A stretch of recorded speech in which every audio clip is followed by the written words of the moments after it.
Temperature's 8 degrees.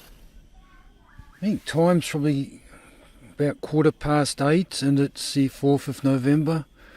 We're at Brandy Flat hut. Been a bit crowded here. There must be about 11 people here.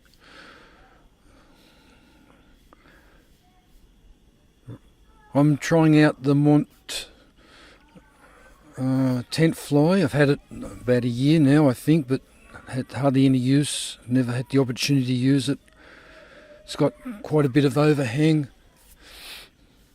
because it's much longer than the inner tent, so a bit more protection if it were to rain, but not much chance of it raining today. So I want sunny. It was about 8 degrees last night according to the electronic thermometer. And also trying out the old closed cell foam sleeping mat. It's pretty light, and I've got the Mont Zodiac 350 sleeping bag. I'm off to Stewart Island in about 10 days time, and just considering taking the Mont and the inner tent, because staying on Stewart Island mostly in the huts, but a couple of times might camp out, and the inner tent plus the tent fly, and I've got a old paddy palin ground sheet under the floor of the inner tent to give it a bit of protection from puncturing from beneath. Weighs in at about 1.5 kilos. It uses the walking poles for support. I'll always be taking them, so it's the other alternative, of course, is the Moondance 1 tent, which I think with footprint weighs in about 1.9 kilos, so a bit heavier, but you'd have much more protection from the wind and any rain. Chance of it raining in New Zealand are substantially higher than here in Australia, so that's a consideration. And also Stewart Island can be a bit windy, but trees around, so can probably get protection, so it's not like Scotland. So making another cup of coffee. I've had breakfast, was porridge, and had some with the pancakes. Yes, pancakes. Oh, slipped my mind. And I'm using the Primus remote canister stove I got in Scotland last year, or in 2016 actually, and using a butane canister, which is pretty cheap. They're about not much more than $1 a canister, much cheaper than the hiking canisters, which come in for same capacity almost as being over $8 each. So it's just butane, so it's not a gas mix. So, but as I said, temperature 8 degrees, so it's been no problem. And yes, but just requires an adapter to convert from the bayonet fitting on the gas canister to the Lindell valve on the stove. So that's about it. I think Doug wants to leave early this morning. I've got the solar panel out charging.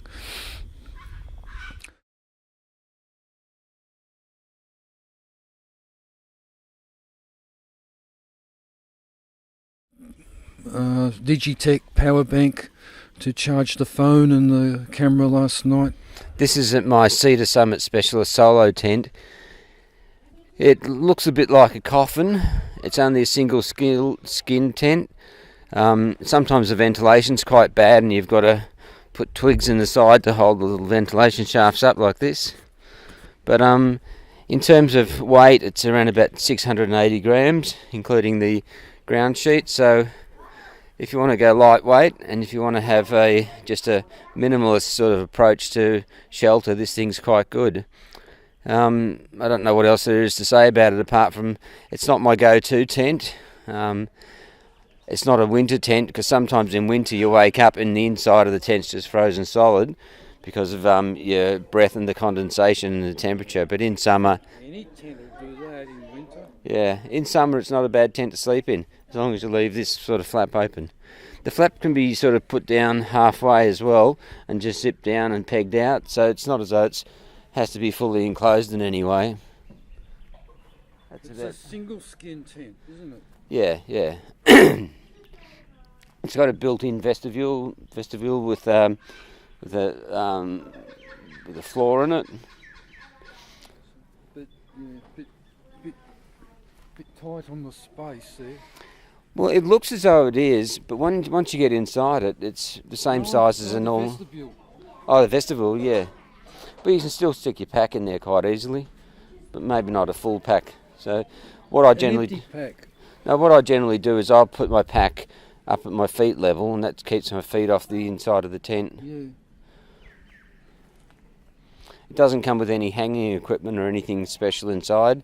There's a few little pockets there. What I do is I hang a little green bit of ribbon between the two inside poles. If I want to hang up my torch or my iPad or something like that, I've got something to hang it from.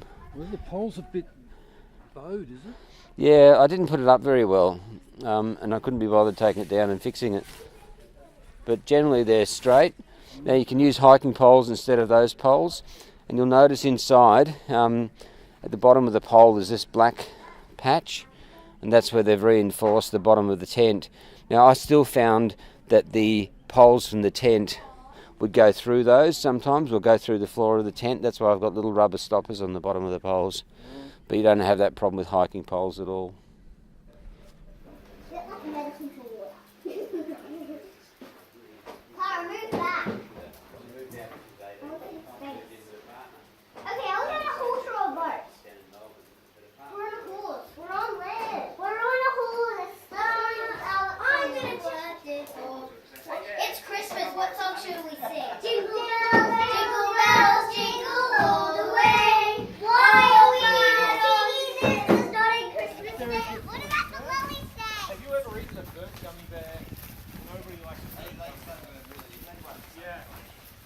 If you like, I'll videotape you going further on.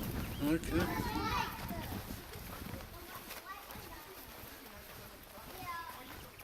Time is 10:18 and the battery in the Sony action camera 1000's gone flat. Put the flat battery into the Sony external charger and trying to charge that direct from the panel, but not charging. The light on the charger's flashing and the power monitor's showing voltage 5.26 volt and current 0.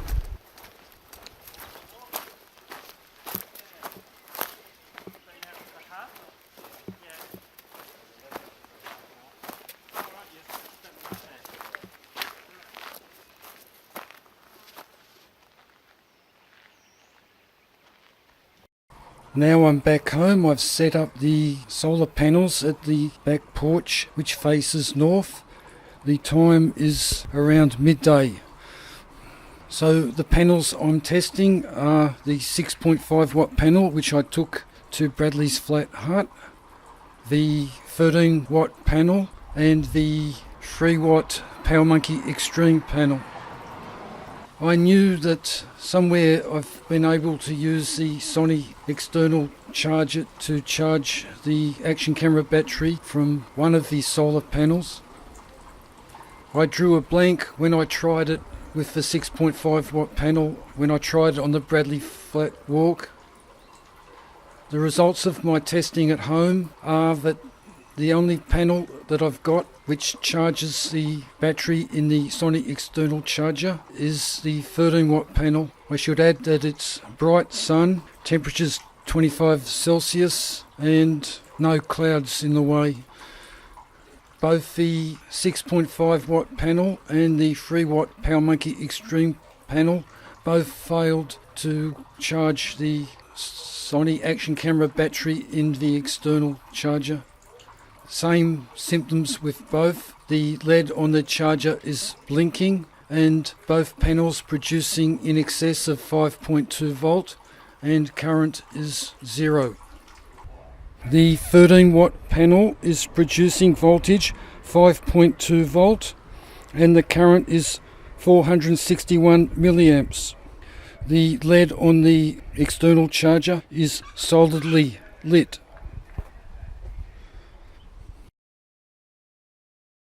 At 3:20 I went outside and checked on the charging of the Sony action cam battery in the external charger.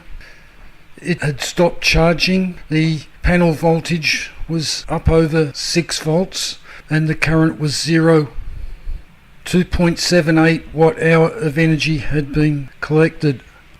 I put the solar panel in the shade but still not charging. I've now connected the Sony action camera external charger up to a USB mains source and it is charging. Voltage is 5.1 volt and current 462 milliamps.